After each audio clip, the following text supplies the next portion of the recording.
We are finally at the Fiesta Bowl, Ole Miss versus Miami in about 2 hours' time, the biggest game in Ole Miss program history. Let's talk to Mike Huesmann all about it leading up to kickoff. This is the Locked On Ole Miss podcast.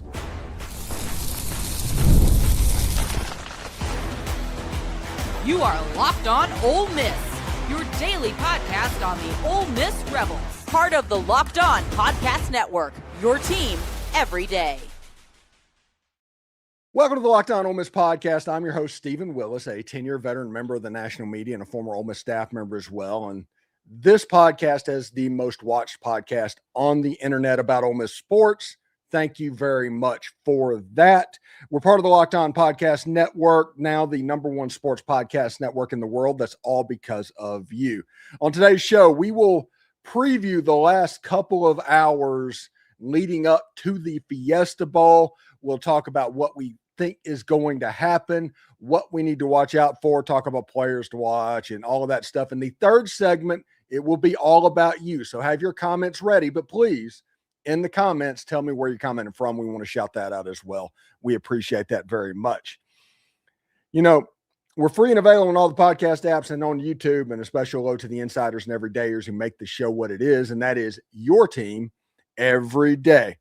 All right, so we're joined by Mike Huesmann. And Mike, one thing that is interesting about this game to me is it is a strength versus strength matchup completely. Yep. And I don't know that the strength versus strength is going to be what determines this game. I think it's going to be the Miami offense versus the Ole Miss defense that will determine this game. 100% with you. I said that last night on the group show, which we moved to Wednesday. But if Miami can stay on schedule, they will probably win this game. They have the 6th best time of possession. They're 131st in pace of play, meaning they're letting the clock get down there. You have to get them off of that to win. And if Ole Miss does that, they will win, because Carson Beck's thrown 10 picks, but 6 of them have been in their 2 losses. When you force him to throw the ball over 20 yards, he will turn it over. In 400-plus passes this year, he's only thrown over 20 yards 50 times. 6 of his picks have come in those 50 passes. Yeah, and when you look at this, I think they play that way offensively because of how good their ends are defensively, and they don't rotate a lot on the defensive line. That's one thing that's look. So if Ole Miss can get first downs, I think it's important that Ole Miss stays on schedule. If they can get this up to 70 or 80 plays in this game, by the fourth quarter, those guys, Mesidor and Bain, they could be sucking wind. Yes, and I think for Ole Miss, typically it's, you're going to run, set up the pass.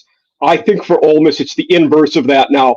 Spread everybody out, stay in shotgun, make those D linemen run around a lot, chase a lot. Then you run the ball when they're getting winded and, sucking air.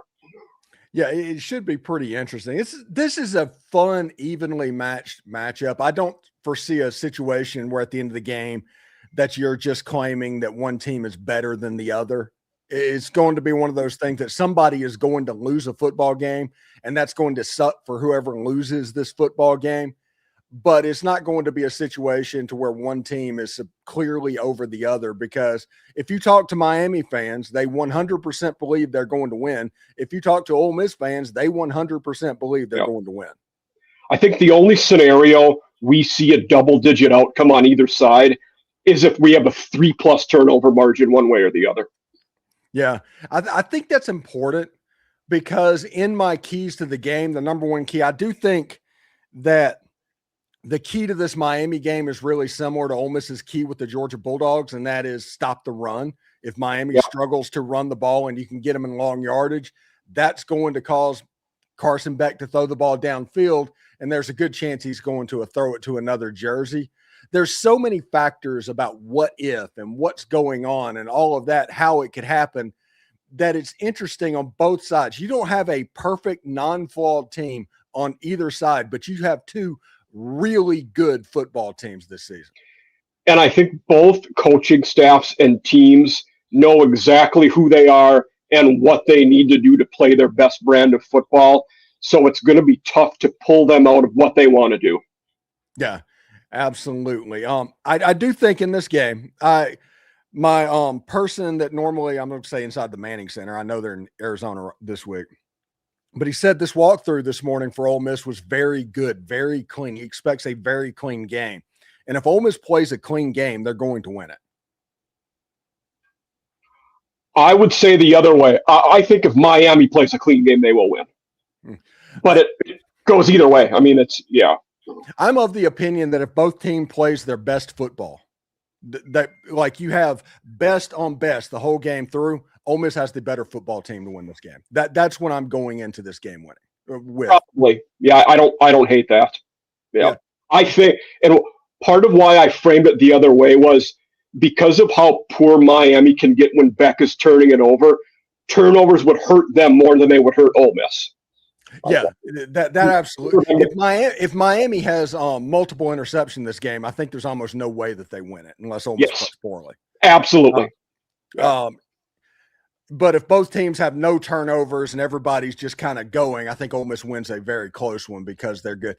And the Ole Miss offensive line doesn't get much credit for what they do. Now, there's a lot of RPOs that can look weird because they were run blocking, and it's hard to pass block whenever you're run blocking. But you look at Diego Pounds, he has not given up a sack this season through 14 games. You look at Jaden Williams, the other tackle, has given up, I think, 2 sacks all season. This offensive line has done pretty good, and especially the second part of the season, they've been real good, which, I mean, they're going to have their best game against these guys because they're game wreckers. But Ole Miss, we don't need to act like Ole Miss doesn't have the talent to do this. They put 30 points on Oklahoma and Norman. They put 30 points on Georgia twice. They understand the assignment. Absolutely. And in the pass game, Pounds, Kudas, and Jaden Williams all have very good PFF grades, above 14, which is outstanding. Yeah, and Bryson Sanders has come on at the end of the year, and then you have Delano Townsend, which was kind of part of unlocking this offensive line to start with, honestly. Yeah, and I remember we talked about that preseason. Like you said, Townsend's that guy who he's going to be battling early on, but will eventually get the job, is what I think you thought would happen there, and it's exactly what did happen. Yeah, and the run that Kewan Lacey went on, starting with about the Oklahoma game. The Oklahoma game on, a lot of that had to do with the offensive line gelling at that point and handling what was going on. They're going up to Oklahoma. You knew you were going to deal with some dudes on the defensive line for the Oklahoma Sooners. You had to be ready to go. Almost gave up 1 sack on that day, and Kewan Lacey, he broke a 30-yard touchdown run, and he had about 90 really hard yards in that game. And I don't know that can be understated going into this Miami game. And one thing I give Ole Miss's Ole Miss's O-line a lot of credit for is they've been very adaptable at playing different defensive fronts, whether it's a 3 front, a 4 front, 4 gap, nose and an edge. Like there's multiple iterations. They've adapted well to all of them, which is impressive. And I've seen offensive linemen, and Ole Miss has had offensive lines that for whatever reason, whenever they saw people in a bear front, they would kind of pee down their leg a little bit because that was kind of their kryptonite. Everybody plays bear now and stuff like that. You're right. They are unbelievably adaptable, and that's a credit to John Garrison and all the guys that have been associated with the offensive line room this year. Anyway, when we come back, we will talk about some of the players to watch and some last-minute stuff going into the Fiesta Bowl against the Miami Hurricanes. I'm joined by Mike Huesmann. We're going to have a good time, so stick around. Let's be real. Managing your finances can feel overwhelming. Between subscriptions you forgot about and bills that keep going up and trying to figure out where all your money is actually going each month, it's easy to lose control. And that's why who has time to track every single transaction or hunt down hidden fees? That's where Rocket Money comes in, the personal finance app that helps you take control. It finds and cancels your unwanted subscriptions, monitors your spending, and helps lower your bills so you can grow your savings. I was shocked when Rocket Money showed me I was paying for Netflix twice. I completely forgot about that. It has already saved me money. I like how it tracks subscriptions and lets me cancel them right there in the app with just a few taps. No more hunting down customer service numbers. You can get all the budgets and goals, get personalized insights, and receive real-time alerts for large transactions, upcoming bills, and low balances. It even consolidates your checking, savings, loans, and investments into a single dashboard so you get a clear view of your entire financial picture. Let Rocket Money help you reach your financial goals faster. Join at rocketmoney.com/lockedon. That's rocketmoney.com/lockedon. That's rocketmoney.com/lockedon. All right, do us a favor, like, subscribe, and comment on this video. Subscribe to the podcast on whichever audio podcast you're listening to and give it a 5-star review. It costs nothing, but it helps keep all of this free. Thank you for making Locked On Ole Miss your first listen of the day, and thank you for making Locked On the #1 sports podcast network. You already live your team every single day. Now take it up a level and go ad-free. Join the Everydayer Club today and get Locked On Ole Miss with no interruptions, members-only Discord access, and more, all for just $5 a month or $50 per year. Go to lockedonolemiss.supercast.com or check the link down in the show notes to learn more. Mike, one thing that I'm interested about, like Malachi Toney is an unbelievable player, as I saw at receiver for Miami. He is going to be on Heisman list as a sophomore coming up. I mean, really good. So whenever I say what I'm about to say, it's not anything derogatory towards Malachi Toney. Is Malachi Toney kind of a B- version of what Ole Miss saw with Zachariah Branch? No, I think he is in that realm. He's not as quick at cutting. That burst upfield isn't as good as Branch. I think he's better at seeing the field and knowing when to cut, though. I think his instincts are better. The vision is there. I don't think the straight end speed is there. What about the ball security for him? Any concern that he's put the ball on the ground the last couple of games? It is a concern, I think, if you're them, because he went so long without a drop pass, and now you've done it multiple times lately. It could be realistic to say for a true freshman, the stage is big for him. Maybe he's trying to do too much. I don't know, but it is something to be mindful of, obviously, especially in how much we talked about the importance of turnovers in this game.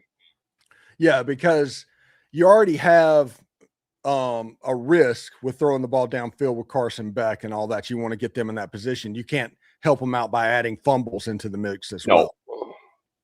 Absolutely not. No. And Miami in their games that they had trouble with against Louisville was against Louisville running some quick game and stuff like that. Yeah. Miller Moss got them going. But most importantly, it was Carson Beck turnovers and penalties. This is the most penalized team in the college football playoff currently playing. Now, against Ohio State and against Texas A&M, that didn't rear themselves. They didn't get called for penalties. And that is likely the reason they were able to win those games. Yeah, I talked about that last night. They're 118 in the country at penalties. Ole Miss is 79, so both these teams have seen a decent amount of flags.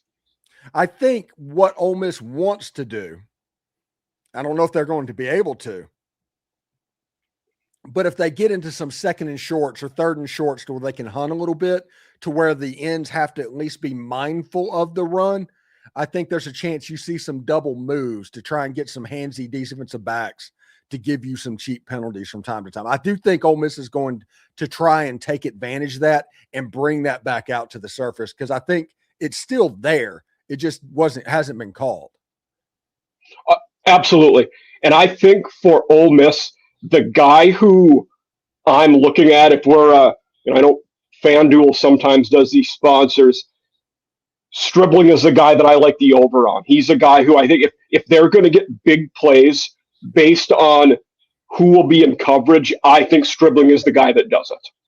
Yeah, and the money coming in on the public today, I think Ole Miss is getting about 60% of the bets on FanDuel, and they're getting about 63% of the money right now on FanDuel, or something like that. Another interesting one, in the last 3 days, the over is spiking on the game. It was 51.5 48 hours ago. Yesterday was 52.5. Today it's up to 53.5. Yeah, and my predicted score in this game is Ole Miss winning 31-24. That's what I decided to go with. Okay. And so that would be 55 points. So that's right about kind of where they're trending right now. Yeah, and I think that number's about right on because I was for multiple days hammer the under, hammer the under. Now the over, but now it's getting to a point where tough to go either side of that, because that's where it's going to be at, I think. Yeah. Yeah, and you're dealing with an Ole Miss team that has scored over 30 points in 8 or 9 consecutive games, and that includes 2 games against Georgia and a game against Oklahoma. 2 teams that have pretty elite defenses, and Florida's not bad either. I think Ole Miss went over Florida over 30 in that game as well. Yeah. 8 games in a row. The last time they didn't, Washington State. Yes, and that honestly, if we're going to be real about that, they had a weird schedule thing to where they had a bye week, then Washington State, then Georgia. It's one of those things that was just desperate for a letdown. So honestly, if we're going to be real about it, that was the biggest chance for an upset all year. Yeah, especially right before that bye was LSU, which was a massive game at the time. Yes, and it's crazy to think that Ole Miss is a missed tackle on a 4th and 2 away from being 14-0 right now. Yes. And likely the number 2 team in the country or something like that. Yeah. Easily would be 2. Yeah. Yeah.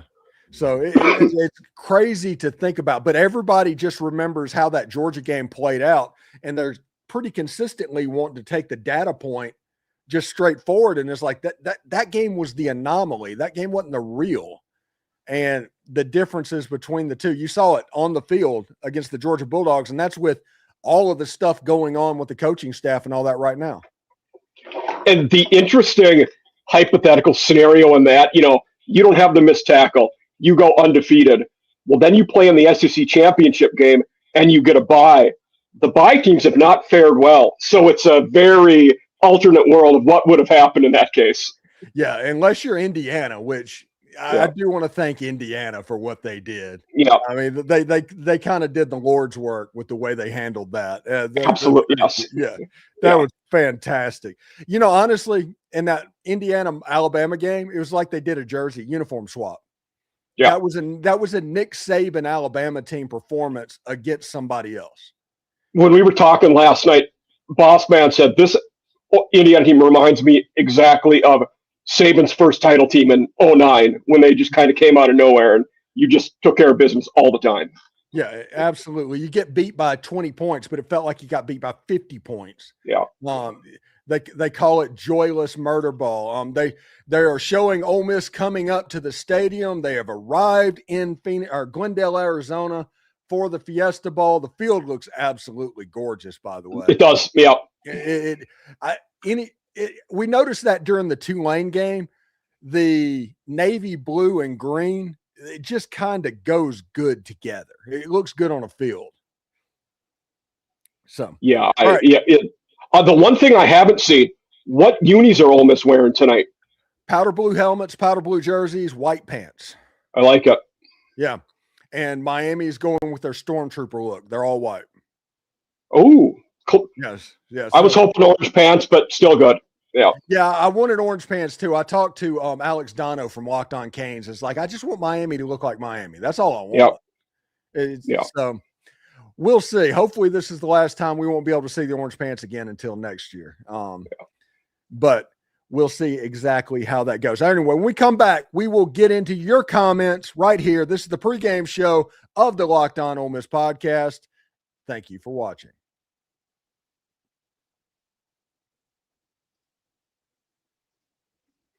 All right, Mike, let's get into the comment section real quick and have fun. This day, I'm telling you, just talking, and I'm just talking here, okay?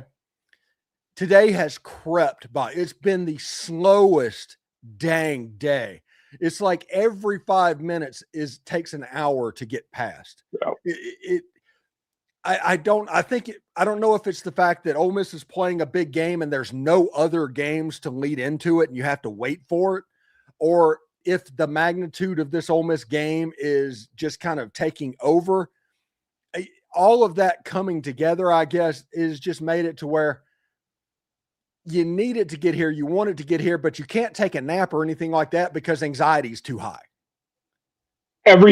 when I was coaching, every Saturday we had a game. It was like that. You know, when coaching high school, when you have a Friday game, you're teaching, then right away you go to set up, it goes quick.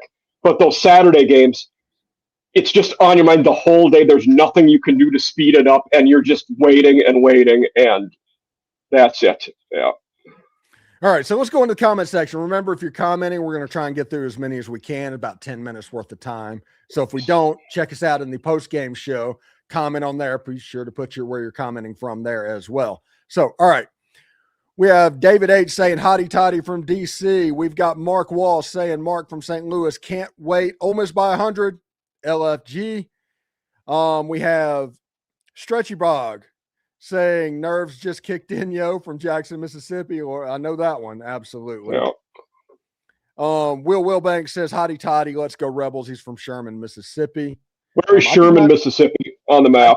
I do not know where Sherman, Mississippi is. Okay. Honestly, I can't answer. Most towns that pop up, I could do that. I do not know where Sherman, Mississippi is. I'm checking this out. Gary Grizzard from Hotty Toddy from Boonville, Mississippi. They're not giving us a chance. Just spot the ball. Let's go. Yeah, you're starting to see people give Ole Miss a chance. And Jordan Rogers, who's picked every playoff game right this playoff run, picked Ole Miss today. And by the way, on SEC Network is the Ole Miss hometown radio call, I think, over the video. So it'll be the normal video with David Kellum's voice. So if you're into that, it's going to be on the SEC Network tonight. So, Sherman is in Lee County, outside of Tupelo. Okay, right outside of Tupelo. Yeah. So like by Amory? Mm-hmm. Okay. HYD or James York says HYDR from Vicksburg. Let's go Rebs. Make Mississippi and the SEC proud, or just make us proud, honestly. The Revolution says, I think as long as we go into halftime tied or better, then we will dominate the second half. Yeah, if Ole Miss is successful offensively at all, this could be Ole Miss's worst offensive game of the year. But if they are successful in running plays and just kind of methodically moving it on, the defense from Miami is going to get periodically worse and worse. So you just need to play solid defensively. If you can do that, you're going to be in good shape in the second half, I think. And if Ole Miss is winning going into the fourth quarter, I would be shocked if they lose that. Yes, me too. James Mack says, hotty toddy from Hickory Corners, Michigan. All right, James, are you a Trinidad person? That is pretty cool. And also go Tigers, if we're going to be honest about it. Johnny Christian says from Ripley, Mississippi, go Rebs. We're getting a lot of go Rebs, honestly. Yeah. Austin Bradley says, hotty toddy from Fairburn, Ohio. I love my school. Let's see. LSU Rebel 96, hotty toddy, go Rebs. This has been nerve-wracking. Miami is a great team. Ole Miss has overcome so much internal drama and change recently. Their spirits should be ready for this challenge. I had to read LSU Rebel. I had to read that one a few times. Like, what are we doing here? Yeah, it's like, what's happening there? Yeah. It's interesting to me for what's going on because everybody talked about before the game and how cathartic that Sugar Bowl was for Ole Miss. And they were worried about that kind of being the final boss for Ole Miss and there being a letdown for Miami. Miami kind of did the same thing when they beat Ohio State, though. It's exactly what I said last night. Yeah.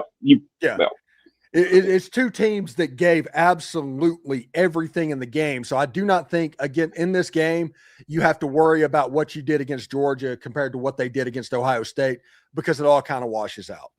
Yeah, on the one hand, you have one team that beat a conference foe and avenged your only loss of the year.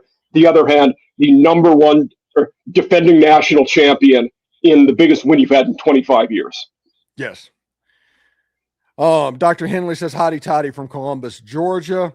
Pontotoc, Mississippi. K. Tackett says, believes in the Rebels. Jay Ray, hotty toddy from Millington, Tennessee. Get a W tonight any way possible would mean the world to so many fans. Thanks for what you do, HYDR. Do you know why Millington, Tennessee is a name that pops out to me, Mike? I have no idea why. No. Why is it? I'm not sure.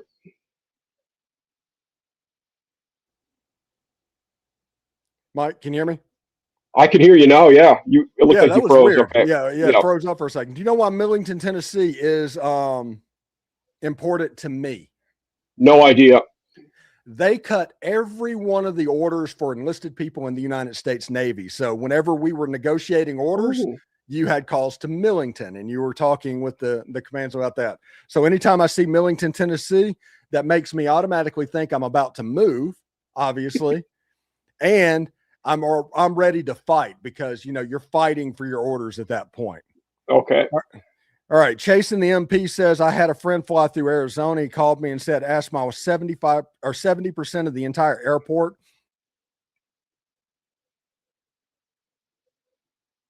Interesting. Was Ole Miss fans. We're having trouble with the internet. Sorry about that. All